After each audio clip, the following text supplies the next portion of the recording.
हरे कृष्णा कृष्ण कृष्ण हरे हरे, हरे राम हरे। नरोत्तम ठाकुर जी का विरह तिथि। नरोत्तम ठाकुर जी इस जगत के कोई व्यक्ति नहीं है, जगत में शिक्षा देने के लिए इस जगत में पधारे थे। विशेष करके हम देखते हैं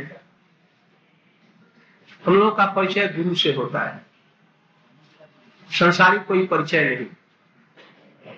यद्यपि लोग कह देते हैं जो कृष्णानंद महाराज के पुत्र थे, खेतरी में उनका राज्य था, राजधानी थी, ये सब कहते हैं, किंतु वो उनका परिचय हम लोग इस रूप में न लेकर के परिचय ये देते हैं, कबीर लोकनाथ गोस्वामी संगल लैया जाइबे ऊपर पात पदने मोरे।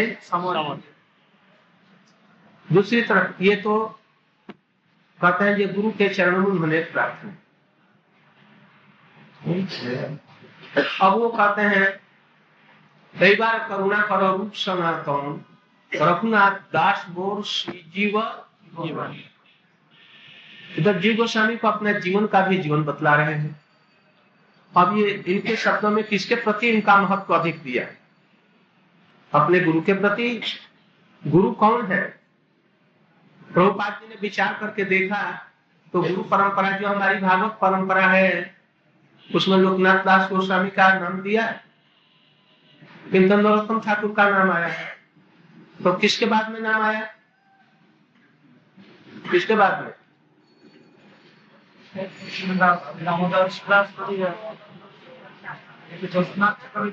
हम समझते हैं कि जीव गोस्वामी के बाद में आया। देख लेना उसमें जीव गोस्वामी, कृष्णदास गोस्वामी को जीव गोस्वामी का गुरु का शिष्य बतलाया। इसलिए इनके गुरु कौन है इस पर विचार करना पड़ेगा। कृष्णदास माने वो जीव गोस्वामी का शिष्य। तो उस परंपरा में जीव गोस्वामी को लिया, रघुनाथ दास गोस्वामी को लिया, और इसके बाद में इनको कृष्णदास को विराज को लेकर के इनको लिया है। जी गोस्वामी जी ये नरोत्तम ठाकुर जी बचपन से ही बड़े भक्त थे। बचपन से हमारे श्रीमान गोस्वामी जी से इन्होंने क्या हमको नाम दिया क्या?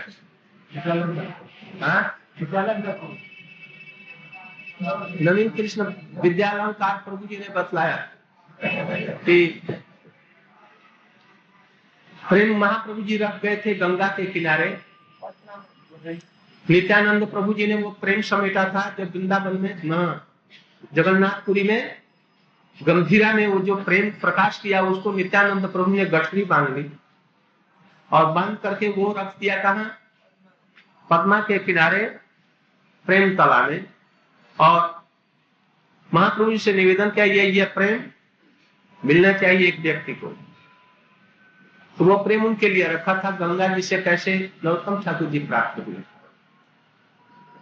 यद्यपि कहानी जैसी लगती है तो भी ये नित्यानंद प्रभु जी की कृपा से ये पीछे से ब्रज में आए और जितनी भी विद्या शिक्षा इत्यादि भजन राज्य की शिक्षाएं किससे सीखा?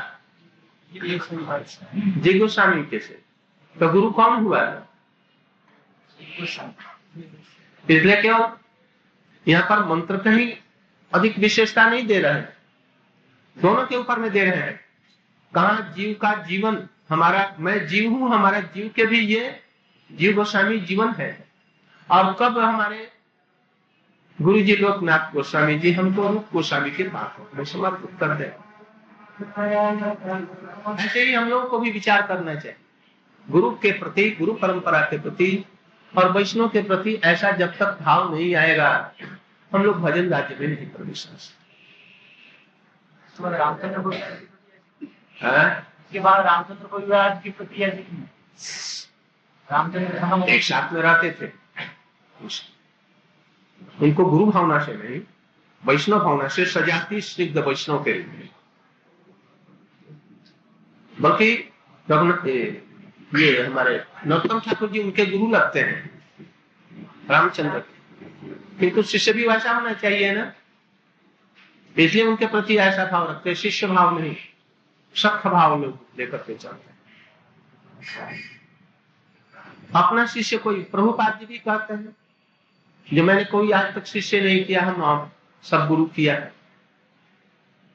इसलिए वैष्णव के प्रति इन लोगों के दृष्टिकोण जैसे हैं, गुरु के प्रति जैसा दृष्टिकोण है, ऐसे हमें अपने भजन राज्य में ग्रहण करना चाहिए। कुछ लोग कहते हैं ये हमारे गुरुपाद पद्म नित्य लीला प्रविष्टम विष्णुपाद शिष्य भक्ति प्रज्ञान केशव गोस्वामी महाराज जी, उन्होंने ये सब की आलोचना नहीं की जो नारायण महाराज आजकल कर रहे हैं। कुछ लोग ऐसा करते हैं,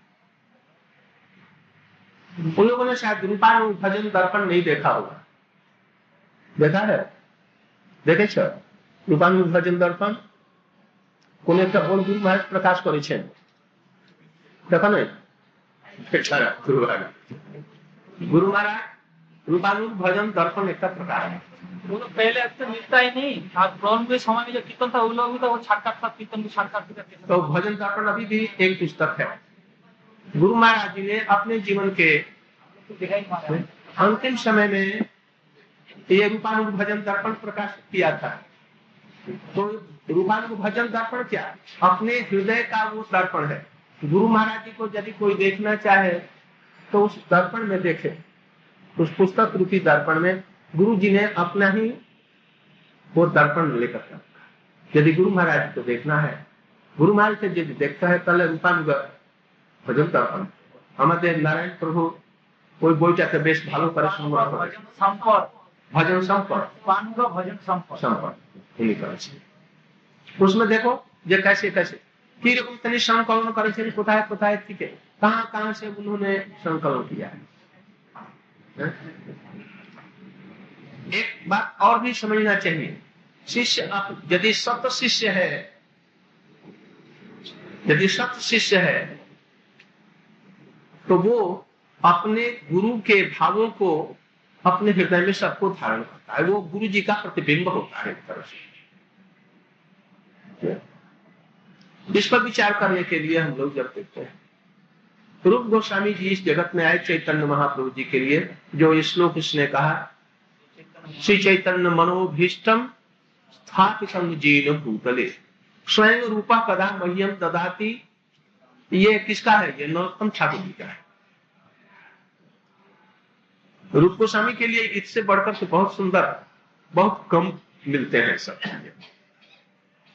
ये रूपानुग वैष्णव थे नरोत्तम ठाकुर जी, महाप्रभु के रूप गोस्वामी के थोड़े से बाद ही में ये हुआ।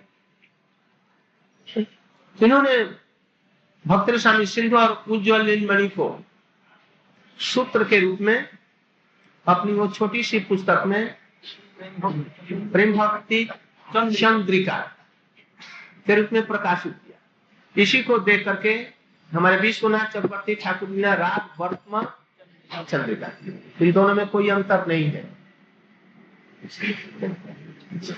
अब एक विचार पर आते हैं, जी गोस्वामी को लोग कुछ कहते हैं कि स्वकीयवाद के प्रवर्तक, स्वकीयवाद उन्होंने। अब जी गोस्वामी को हम कैसे समझेंगे? उनकी लेखनी में हम कहीं भूल कर सकते हैं। रूपानुग थे, इसमें कोई संदेह नहीं, जी गोस्वामी, किंतु रूप गोस्वामी ने अपने समस्त ग्रंथों में शुद्ध पार्कीय भाव स्थापना की। यही चैतन्य महाप्रभु जी का मनोभीष्ट था, विशेष करके श्रीमती जी की सेवा, उनकी मनोभीष्ट सेवा। जी गोस्वामी ने श्रीमद् भागवत और दूसरे ग्रंथों में कुछ परीक्षा, कुछ स्वेच्छा, कुछ परीक्षा दूसरे लोगों की इच्छा से उसमें स्वकीय बात का प्रतिपादन किया अनाधिकारी लोगों के लिए, किंतु उनका अपना विचार क्या है ये कैसे पता चलेगा? जिसको जी गोस्वामी ने सारा जीवन शिक्षा दिया, जिनको गढ़ा और अपने भावों को जिनमें भर दिया, और बंगाल में प्रचार करने के लिए भेजा अपने समस्त ग्रंथों के साथ में। और उन ऐसे परम गुरु सेवा, गुरु निष्ठ हमारे नरोत्तम ठाकुर जी, ये जो शिक्षाएं या उन्होंने अपने पुस्तकों में, अपने कीर्तनों में जो लिखा, राधा कृष्ण प्राण मोह, अथवा और जो रूपमंजरी पद हरि हरि कवि मोर होइबे सुधी रूप रघुनाथ पदे रहु मोर आस प्रार्थना करेश नरोत्तम। रूप रघुनाथ पदे होइबे हइबे आकृति कवि हम बुझाबर से कबे हम बुझाबर से जुगल प्रीति। तो ये जी गोस्वामी का यदि वैसा ही विचार होता तो वैसा लिखते। इसलिए हम जी गोस्वामी को समझेंगे कैसे? नरोत्तम ठाकुर जी के विचार की धारा के अनुसार में हम उनको समझेंगे। इसी बात पर हम लोगों के गुरु जी से और बाकी उनके गुरु भाइयों लोगों से, बड़े बड़े जो सीनियर थे, कुछ विचार हुआ था। श्रीधर महाराज जी ने, पूज्यपाद श्रीधर महाराज जी, जाजाद महाराज जी और बड़े सब लोग थे। बड़ी विद्वत सभा जुटी हुई थी और वही श्लोक का विचार हो रहा था। कृष्णेति जस्य गृहीं तं मनसाति दीक्षास्त्र चेतन। उसमें वो लोग कह रहे थे कि भक्ति विनोद ठाकुर जी ने जो अर्थ किया है या उसके पहले जो हमारे गुरुवर्ग ने जो आज लिखा है वो ठीक है। प्रभुपाद जी ने दीक्षास्त्र चेतन लगा करके एक नया लिख दिया। तो गुरु जी ने क्या कहा? भक्ति विनोद ठाकुर को आप लोग अधिक जानते हैं ना, प्रभुपाद जी जानते हैं। आपको आंख किसने दी, भाव किसने दिया, विवेक बुद्धि ज्ञान तत्व ज्ञान सब किसने दिया? तो सब तो प्रभुपाद जी ने। तो प्रभुपाद जी ने झूठ लिख दिया, बेकारता लिख दिया, उनकी बात गलत है। जिसको इतनी ही गुरु निष्ठा नहीं है वो का शास्त्र तात्पर्य इत्यादि समझेगा। बस सब लोगों का मुख बंद हो गया है। इसलिए भक्ति विनोद ठाकुर को समझने वाले प्रभुपाद हैं। उसी तरह से जी गोस्वामी इत्यादि के विचारों को समझने वाले नरोत्तम ठाकुर हैं। उन्होंने उन सब चीजों को व्यक्त किया। इसलिए विचारधारा का जहां तक प्रश्न है, सिद्धांत का विचार का है, रस का विचार है, रस तत्व इत्यादि है, प्रेम तत्व है, जो उन्होंने प्रेम भक्ति चंद्रिका और सब छोटे छोटे कीर्तनों में जो उन्होंने प्रकाशित किया है, ये सब जी गोस्वामी का ही विचार उन्होंने ये सब किया है। इसलिए जी गोस्वामी को हम लोग नरोत्तम ठाकुर जी के कृपा से हम लोग समझे, तब उनके विचारों को समझे। उसी तरह से ही गुरु जी के ये सब पुस्तकें जो प्रकाशित किया, कुछ पद्य प्रकाशित किए अंत में बड़ी गोपन रीति से, मंगल आरती वाला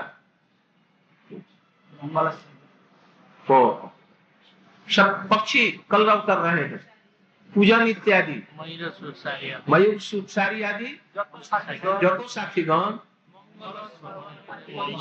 मधुर पूजन, कमल हिल्लो सरोवरे कमल हिल्लो। कमल हिल्लोल किस लिए कर रहा है? बुद्धि लगाओ, बुद्धि से नहीं होगा, गुरु परंपरा की बुद्धि से उसको जानने के। कमल किस लिए हिल रहा है?